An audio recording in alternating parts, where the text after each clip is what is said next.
Hello, my lovely people. Good morning to you anywhere you are watching this video, and welcome to God's Loves You channel, the home of news. If it is your first time of coming across this wonderful platform and you like what we are doing here, kindly subscribe, put on your notification bell to all notification. This will enable you to know when we upload a new video. I bet you will never regret being part of this platform. Here we react to all forms of videos, local, international, especially what is happening in Nigeria. We have come again today to react to. I am laughing because it's laughable. Now, I wonder how all of them is opening their eyes now, especially the southeastern politician. So there is one thing will happen. We were informed that they gathered together to discuss or to plead on the president to release Mazi Nnamdi Kanu.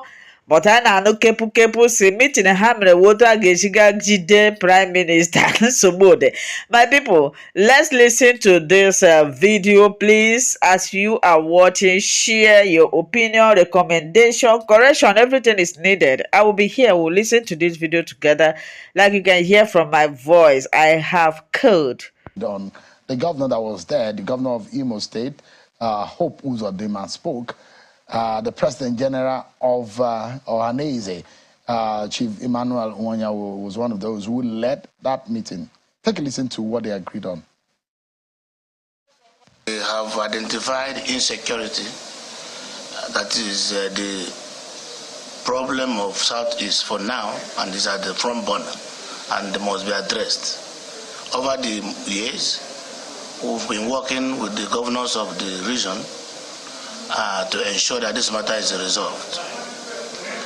The federal government in the past have supported, but we think that the federal government can do more.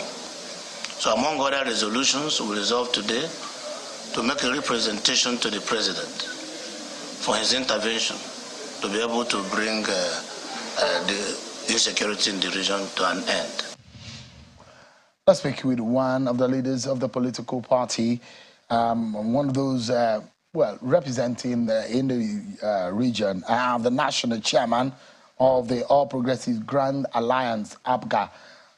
Is the newly minted national chairman and perhaps the youngest national chairman in all of the political parties in Nigeria, Sylvester Ezekiel. Thank you so much, national chairman, for joining us. Thank you very much for having me. Yeah. This is very serious, bonner within the polity of the Southeast Nigeria. How bad are things in terms of security? The sit at home is a major issue, isn't it? Yes. There are a whole lot of issues, not just the sit at home. At least when you talk about the sit at home, you're talking about the economic implications on the economy of the Southeast. Then there is the issue, which is the major one of the issue of security of lives and property. So there are criminals masquerading as agitators who have hidden in various bushes or forests around the Southeast, with the whole notion that they are probably agitating for the release of Mazi Nnamdi Kanu.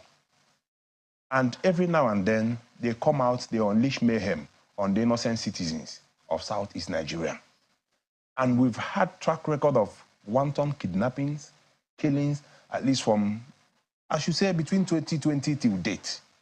In fact, there have been numerous reports about the number of lives that have been lost.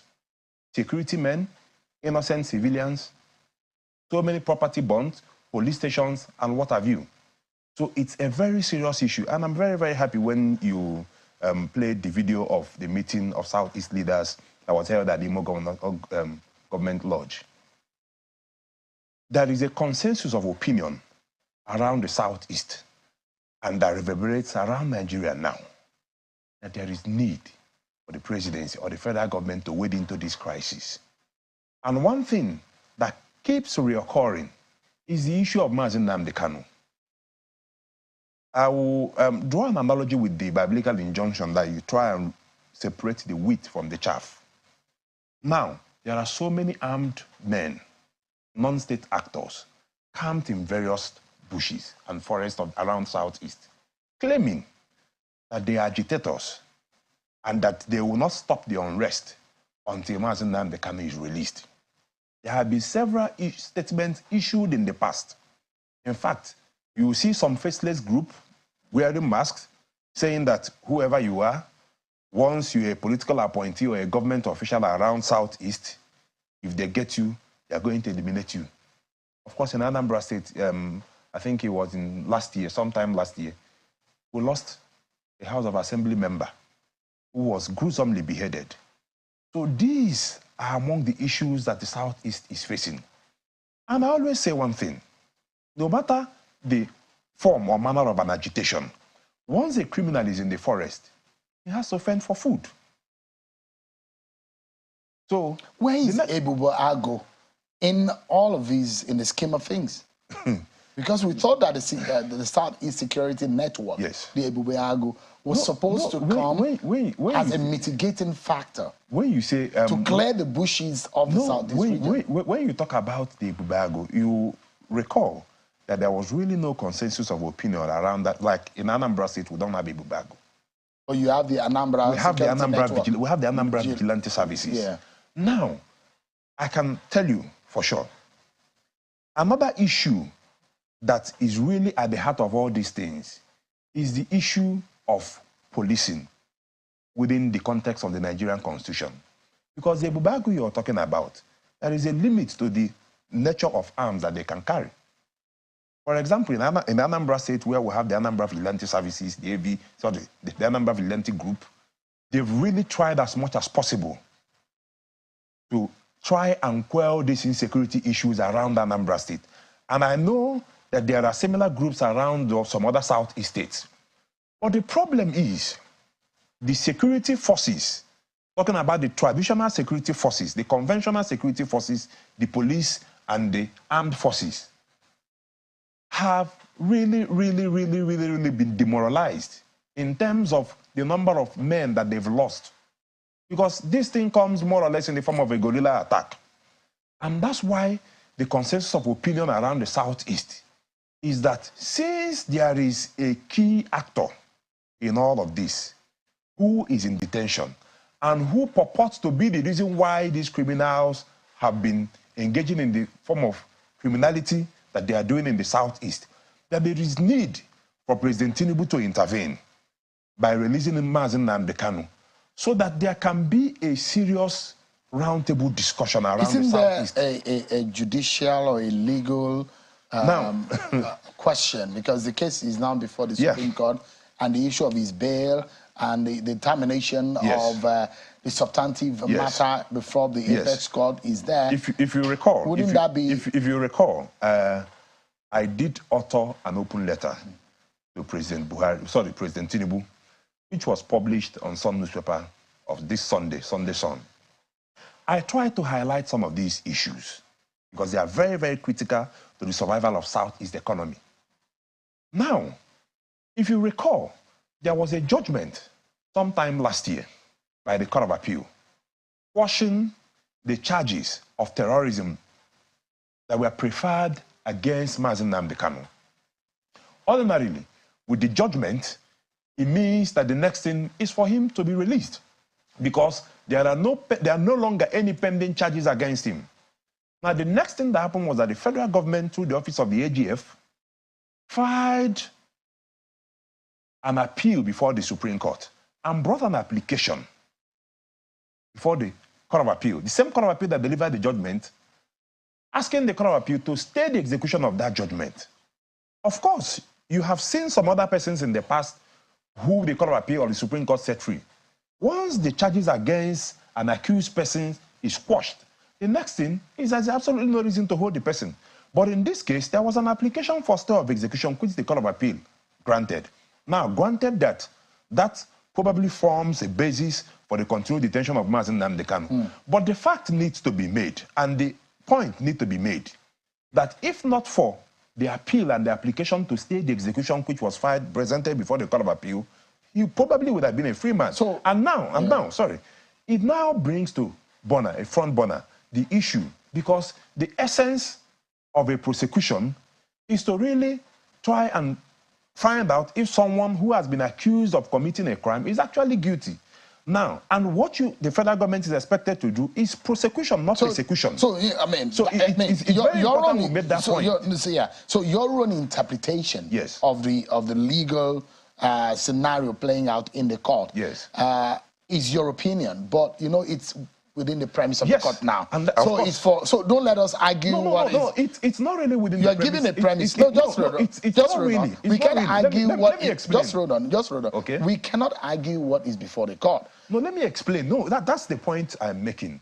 The point I'm making is that whatever is holding Mazi Nnamdi Kanu is as a result of an appeal filed by the federal government. So if the federal government decides to withdraw the appeal today, so are you aware that there is a matter before the court that was starting around April or May, and which has now adjourned the sitting to September, trying to hear the matter of his bail? So if that matter is before the court, I don't want us to speak in that way. Let us leave it to the court. The point so that the court can, if the court grants his bail. The point we are making is simple. Before that time, because of the need, you know, various stakeholders made this call in the past. They were making the call, even aware of the fact that there are proceedings pending in court.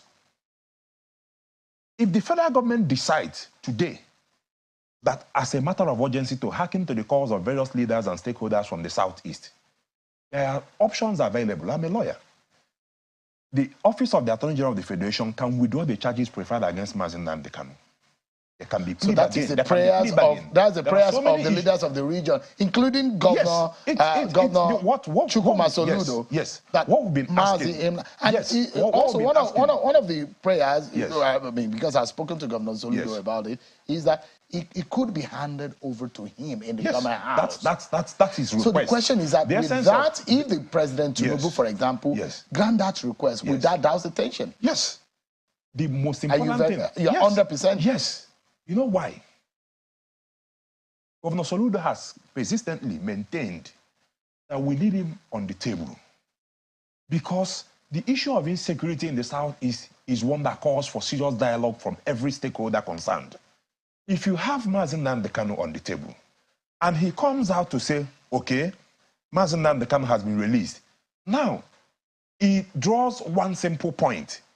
Any other person, any other group, no matter the ages, no matter the agitation you say you're doing, once you still remain in the forest or in the bushes, it means you are no longer probably agitating for the release of Mazi Nnamdi Kanu. Now we label you a pure criminal. So let me deal with you decisively. Let's anchor on this point. I mean, on one hand, the clamor for the release of Nnamdi Kanu. That's one hand. Which there are those who say it might not solve the problem because there are guns already in the hands of some element. Because you have also ascribed the fact that there are criminal elements who are also masquerading as agitators. So how do you clean up the Southeast region? Because all of this scenario had brought this tension in the region. Now, and don't forget, there is a Simon Ekpa. These are the issues. These are the issues. In Finland. Of course, these are the issues. Because are you able to control Simon Ekpa who is giving orders for people to sit at home? All the orders Simon Ekpa has given are all geared or purportedly geared towards the release of Mazi Nnamdi Kanu. There are some IPOB members that are denying that Simon Ekpa is not a leader of their group. We have one Emma Powerful who issues statements here and there. But the fact remains that whatever Simon Ekpa is doing, whether rightly or wrongly, as much as possible, I've not come to apportion blames. What I've come to do as a concerned Southeast stakeholder, whatever statement that has been emanated from Simon Ekpa in the past have all been geared towards the release of Mazi Nnamdi Kanu. Now, if you release Mazi Nnamdi Kanu, ordinarily, you solve that problem. You talked about the cleaning of the Southeast. Now, I can tell you, and I make this call on national TV, it's very, very important. Good thing, while President Tinubu was the governor of Lagos State, he was a champion of true federalism. And I can tell you, because I could recall, as a lawyer who read so many cases bordering on Attorney General of the Lagos State and Attorney General of the Federation, and they all bordered on key issues bordering on federalism in line with the Constitution of the Federal Republic of Nigeria. One that has kept resurfacing as far as I'm concerned, and I said it in the letter, an open letter I wrote to the president, is the issue of policing. There is no longer any reason why the police should remain in the exclusive legislative list. It is very, very key. There is no way where you wait for someone in Imo State to wait on the IG of police in Abuja to secure.